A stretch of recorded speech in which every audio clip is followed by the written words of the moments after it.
How do you think that you got from pre-med and law school, and then as an investor, how do you think that morphed into you becoming a fund manager today with a private equity company? How'd that happen?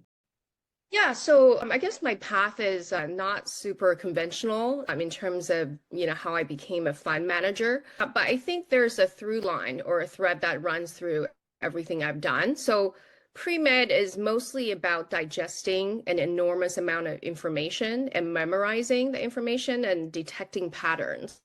Mm. Right. So you have to understand how the body works, right? How different systems work. So for me, what I really excel in would be kind of things that require logic. So I was very good in math, very good in physics. So things that had to do with causation, so cause and effect. I really did well.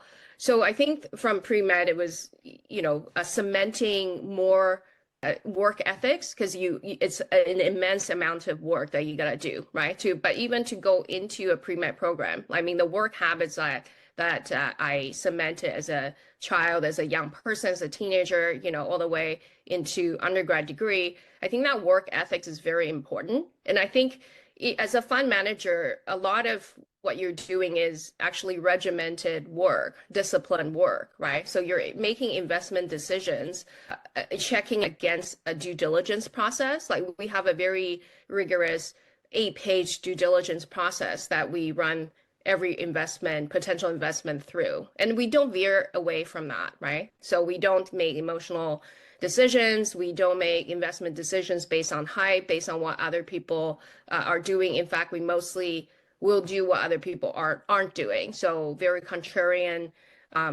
based investing. So very disciplined, very kind of against the current. And I think as a fund manager, you have to have the ability and the temperament to be able to do that. So I think pre-med further cemented my work habits and my discipline.